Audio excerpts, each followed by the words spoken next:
Oscar Bevis, IFL TV, proudly sponsored by Everlast. Delighted to be joined by Mr. Mikey Mckinson. How are you, my good friend? Yeah, I'm very well, Oscar. How are you? I'm very well, mate. All the better for speaking to yourself. A month. It doesn't feel like it. It's been a month tomorrow, actually, since Gibraltar. Are you still riding the wave of victory, or have things calmed down a little bit in your life? It's still pretty mad. Like when I was out in Gibraltar, I could sort of feel like how much of a big deal it was for my city of Portsmouth. I was getting a lot of love and a lot of attention and stuff like that, and I knew it was like quite a big deal. And then I was speaking to the Portsmouth News the following day after the fight, and they was like, "Mike, don't realise like how proud Portsmouth are of you. Like nobody's been this invested and this excited in something since Portsmouth won the FA Cup. That was what 13 years ago. Do you know what I mean? So yeah, it's been good. I'm getting a lot of attention in my city at the moment and all stuff like that. But I'm just excited to know what's next, because like I said before that Gibraltar trip, I said that was my golden ticket to change my life. Done that. But I also said, like, March 27th, my career starts. Like, I think that's the beginning of my career now. So the hard work starts now. When you say you're sort of getting recognised a little bit, are we talking local celebrity, go down the shops, people asking for selfies, sort of one of those ones? Yeah. Soon you won't be able to leave the gaff, that sort of thing. I went to my town centre the other day, and although I'm pretty popular in Portsmouth anyway, I was getting stopped like for pictures left, right, and centre. And I was like, in the end, all right, it's nice being recognised. In the end, I just went home. I didn't even get anything in town. Like, I was just like, oh, this is a bit crazy. And then I was also in a shop, and the shopkeeper, so this was just in like a news agents or something, the shopkeeper asked for a picture of me and asked me to take my mask off in the shop. That was a special bit treatment. Yeah. So go on then, how many times you watched it? Are we talking a couple? Are we talking 20, 30? I've watched it probably 4 times, I'd say. Took me a couple of days to watch it back, and stuff like that. And it was a solid performance. There were definitely things I could have capitalised on and like made it a little bit more clearer. But I'm happy with my performance. It's good to watch back and watch how far I've come and how much I'm learning and developing, because every camp I'm having, I am learning quite a lot about my craft, but also about myself as well. Like, for example, that was like the easiest I've made weight in probably about 4 or 5 fights. So I'm learning a lot, you know. It's the development's been great. Yeah, because I know you well, and I know you're your own worst critic at times. So I was wondering if, when you bothered watching it back even the first time, did you think about bothering to dissect it at all? Because it doesn't really matter, you won, but I know that's something you would probably do. Yeah, it's a little. I was too cautious. Like, I could have really gambled and really going into the fight, I was more than confident in I could knock Chris Kongo out, not win, knock him out. And after that, obviously I started quite quick, and then he refused to commit against me. He obviously realised that I could whack a little bit, and he refused to commit against me the whole fight. If anything, it was me that was trying to push something to happen. So I think if he was to commit against me, he would have been stopped. He would have got out of there, like, personally.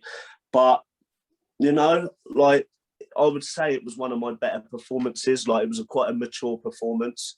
And although the first 3 rounds I thought I won clear, and I thought I also won the last 3, the 4 in the middle were very, very tight, and not a lot was happening from either of us. But I was actually doing more. Like, I was trying to do more. So I did have myself like winning quite clear.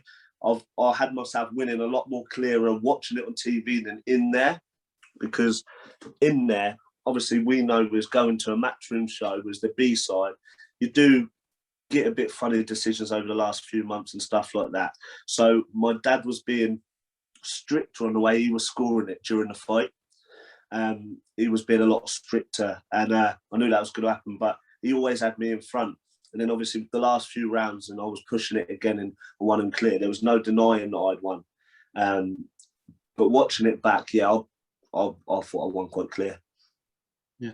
Well, it must just be nice to sort of sit back and have people go, yeah, I'm surprised we didn't know about him before because he's good. Do you know what I mean? And although Dillian and Povetkin that night was mega, and that was obviously the biggest talking point, you were trending on Twitter. People were talking about you, perhaps people who, like that casual element of boxing fans, people that wouldn't have known who you were before. So it's probably just nice to sit back and I suppose you went on your phone the next day and saw like, shit, people are talking about me. Yeah, exactly. I'm finally, obviously I've been about a while, and I have been outspoken, but now I'm on the big platform and stuff like that. I'm getting the recognition I deserve, because I do deserve I do deserve the recognition and stuff like that, So I really do believe now I'm on this platform and I've got this deal and stuff like that.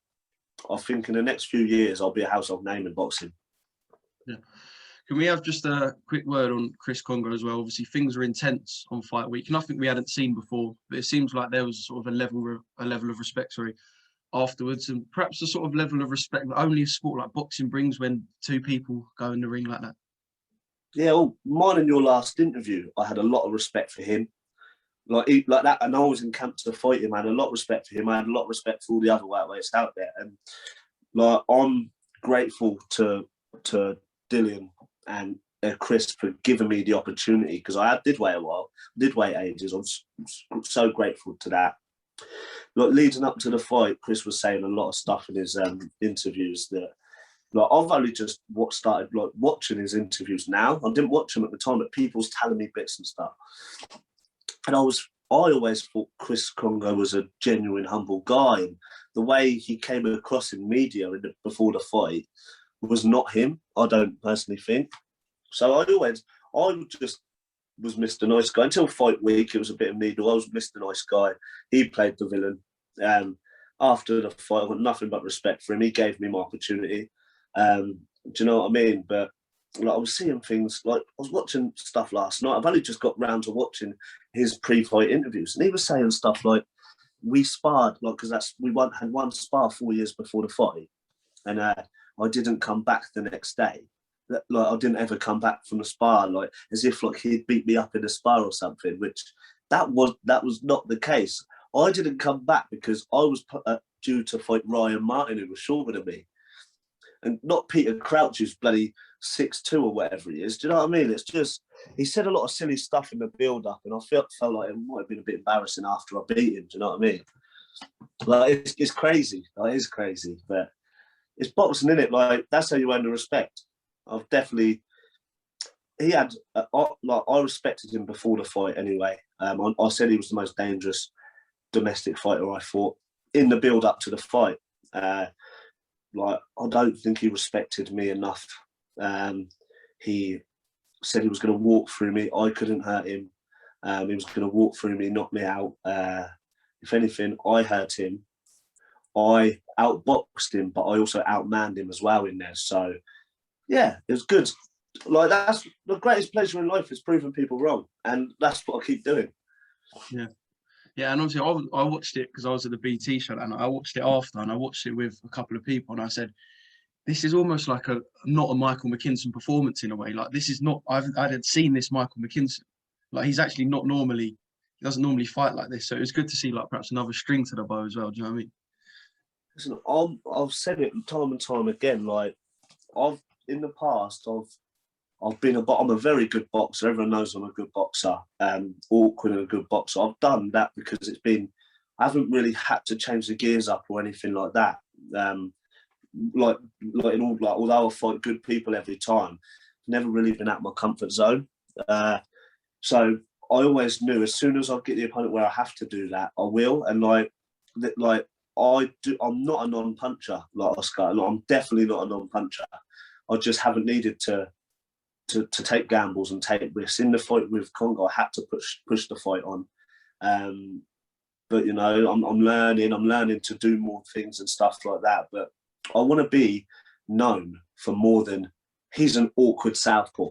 That's all anyone ever says. Do you think there's a lot more? Do you think that's a bit of a crap tag? Yeah. It doesn't not just don't do you justice, but it doesn't make you sound like you have much talent other than the fact you're a bit unorthodox. I know. But that's all I ever get. Oh, he's awkward southpaw, really. There's so much more to my game than being an awkward southpaw. I'm a very clever fighter. I'm quick. I've got good feet. Do you know what I mean? It's just, that's starting to get boring now. Like, I'm going to start knocking people out, so then I'll be known as more than just that awkward southpaw. Hopefully your next knockout is for the world title. Let's see. So we move forward. I think everyone had a feeling it might happen anyway. But yeah, Michael Mckinson, Matchroom Boxing's latest signing. Happy days. Yeah. I knew that Eddie's a man of his word anyway, and having me back up the winner stays on thing. I wasn't actually expecting them to offer me a deal. Like, they obviously like what I'm about. They like my story. Like, they like me as a person and stuff like that, and they see something in me. So, yeah, I'm buzzing. Like, it's just what I need to catapult my career. I know now it's just going to be hard work and focus, because, like, obviously I want to make this work. I'm just turned 27. I've been a pro. Been a pro 6.5 years. So let's see where I am at 30. Hopefully I'm a household name. Hopefully I've got a couple of zeros in the bank, and we're laughing. Yeah. Well, we know Eddie's got loads of fighters and he's got loads of people to sort of keep on top of. Did you have like direct contact with Eddie? Obviously, he was full of praise on the night, but have you had like direct contact since, or has it been like Eddie and MTK, Eddie and Lee? Or... Yeah, I've had all my contact through Lee, and obviously my manager. He's been absolutely brilliant in securing me this opportunity and getting the best out of it for me. So, yeah, I'm so grateful to Lee and MTK, because they've been great in all of this, like getting me the opportunity. So it's good. Promises made from Eddie? Hint, hint. I've been told there's obviously another step up for me in the summertime. And obviously, if I keep winning, I see there was a statement where he'll have a show on Fratton Park next year. So if I do my job right, he's got to do his. I'll keep my promise. He keeps his. Like that's obviously there's no secret. That's what I want in boxing. I want to headline a show in my at Fratton Park. And I think now, it was always a dream spoken about. Now it's actually a little bit realistic, you know. So I just got to keep focused, keep developing, keep winning, and then hopefully we can get it done. Yeah. And just about Gibraltar, obviously, from an event perspective, it was mad. Like, the fight bubble was on a yacht. I spoke to you on Instagram Live and you showed me around a bit. The press conference was in front of a waterfall. Like, I mean, it was nuts. They aren't all like that. But did you feel like sort of the running of it all, Matchroom made it somewhere you just wanted to be? Like, you just wanted to be around Matchroom, and I mean, you felt comfortable, even though you were, like you said, the away fighter. It was an unbelievable. Like, obviously, you watched everything. The whole week was unbelievable. I kept myself to myself at most points I could, because I didn't want to lose focus on my job, because we was there on a lovely hotel yacht. Like, it was unbelievable. There was like cameras in my face like all the time, and like loads of like important people in boxing around and all stuff like that. So I didn't want to lose focus and be like a fanboy and crumble on my first stage, like chance on the big stage, you know. So kept myself to myself, focused on my job. But as a whole, the experience was unbelievable. Like, I've been in boxing a very, very long time, and if people knew me like when I was a young kid, and they was to ask me what do I want to be when I'm older, it was always I want to be a champion pro boxer. That was always the dream for me. And obviously there's been a lot of hard times and stuff like that, but I always wanted my name in lights. Now I'm finally getting them opportunities to have my name in lights and do great things for my city. So I'm quite proud of myself. I'm not satisfied yet, because I'm very ambitious and there's loads I want to achieve in boxing. But I'm really happy that I'm on the right path now. Yeah. All right, let's talk opponents. KhanBenn looked very good. He looked ruthless a couple of weeks back. Before we talk about if that is something that is achievable, perhaps to see you and him in the ring, whether it be now or in a couple of years. What did you make of his sort of 80-odd seconds? It's not really, you can't really take a lot from that. He caught him with a good shot and jumped straight on him, and it was a massive statement made. like I haven't really got anything bad to say about Conor. He's good for British boxing. No, I've got something to say about Conor actually. He could tone down his post-fight interviews. It's like it was like he was in like a gangster film or something. Like post-fight. He needed longer in the ring, didn't he? Yeah, that's it. Other than that, I think he's great to watch. He's exciting. He brings value for money, obviously, like knocking people out and stuff. And he's doing his thing. Like, let's not even call him a really improved fighter now. Let's just call him a good fighter. Like, because he is a good fighter now. He's got my respect. I could badmouth him all I want to try and get the fight against Conor, but I'm at a point where I don't think it's going to happen. He doesn't want to look at us guys. You know, he don't need to be fair, because like he's the top boy and he's the golden boy. So, well, you did say your name wasn't mentioned. You did. I think that night you tweeted. Obviously, he was mentioning Khan. That was like the sole focus, but a couple of names talked about. You did say like my name was not mentioned once on the broadcast. Bear in mind, it was only a week before, 2 weeks before that you'd done business. Yeah. Well, you take Khan and Brook out, right? Because I don't know if he could get them fights or whatever. In the UK, who deserves the KhanBenn fight more than anyone? It is me, right? It is. That's like easy question to answer. But I don't think he wants the British guys. I think he just wants to surpass us and like fight with world level fighters and stuff like that. So let him do his thing. I don't necessarily need him. Everyone would want to fight KhanBenn. I would love the fight. That's the fight I would love most, but I don't actually need him, especially now. So if it comes in the future, great. But until then, I've got nothing but respect for the guy. Yeah, that's all I've got to say. Can you see why he'd want Amir Khan? Yeah, because Amir Khan ain't been Amir Khan for about 10 years. You called out Amir Khan once, didn't you? In an interview with me. That's what the haters will say, isn't it? Like, I think Amir Khan's only 34, isn't he? But he seems to be around for about 40 years. Like he's done a lot in boxing, hasn't he? Like, because he come on the scene when he was like 17 at the Olympics. So yeah, Amir Khan ain't really been Amir Khan for years now. Obviously, he couldn't get Vargas out of there. He boxed, was it pumped up featherweight last time out a few years ago? Like Billy Dib, yeah, in Saudi, yeah. Like KhanBenn has the tools to spark Amir Khan out. Really, like you get old overnight in this game, and he's been very, very inactive. So, like if I was in KhanBenn's shoes, I would be calling Amir Khan out as well.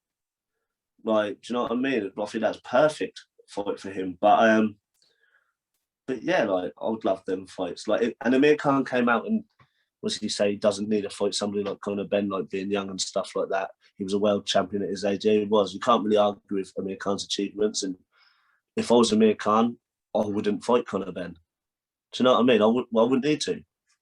So I don't know if that fight will happen. I don't even know if Khan will ever fight again.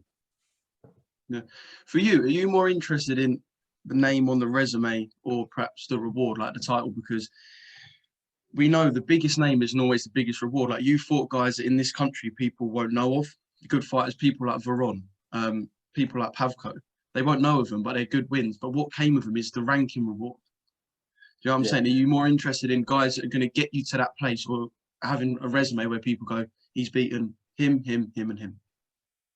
I don't really know. Like I'm fourth by the WBO. Like that's touching distance from like mandatories and stuff like that. Like it sounds stupid, but it is. So I don't know how my career is going to be guided now, because I have got that good ranking. Maybe we're going to keep at the WBO rankings and try and push ourselves up there. Or like obviously being now signed on a promotional deal with Eddie, and he loves all these big domestic fights happening, and everyone knows I would fight them.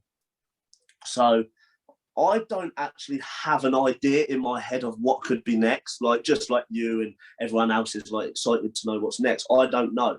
I've just been told there's another step up in July, August, or they're hoping to step me up levels again in July, August, but I will be fighting then. And yeah, but I don't know what type of opponent it will be, but whoever it will be, like I just want it to be progressing my career, because at the minute it's going like that, and I just want to carry on pushing up. I don't really want to look at people behind me or people that's not going to like benefit me. Do you know what I mean? There's lots of great prospects in the UK that I could easily fight, but what does it do my career any good with a win there? Whereas I've got a good ranking, I've got good stuff. I'm on a good platform now, so I just want to keep pushing on, keep having more challenges, tougher fights. Yeah, there's there's even a ridiculous amount of good prospects in the States. You look at people like Boots Ennis, Virgil Ortiz, although he's sort of on the cusp of a world title, so he's not really a prospect. But yeah, I don't know. There's just so many fighters that you can put into that category, and people have been putting KhanBenn in that category now. Are you in that category, or are you above that category? I should be in that category. My name should be being mentioned with these guys. Like, although Benn's ranked above me in the UK, I don't necessarily believe he should be. Like, I don't necessarily believe he should be. So I believe on top of the tree domestically, and so like I just can't wait to push on to that world level. Do you know what I mean? Because it's not going to be long. As long as I keep working hard, keep listening to my dad, and just keep improving. Like, you'll see me at that world level in no time. Yeah. Just quickly talking about your old man, actually, if yours Portsmouth's new A-list celebrity, is he Portsmouth's new B-list celebrity? He's not the face, but he's the machine behind it. He is, and he should get a lot of credit now. You know what I mean? Like, obviously, he's had me since birth, so I'm homegrown. Everything, all of the success that I've had, we've had together, is from birth. My brother's fighting for the English title in 3.5 weeks. That's from birth as well. You know what I mean? So he gets good. Like, none of us won a national title as an amateur.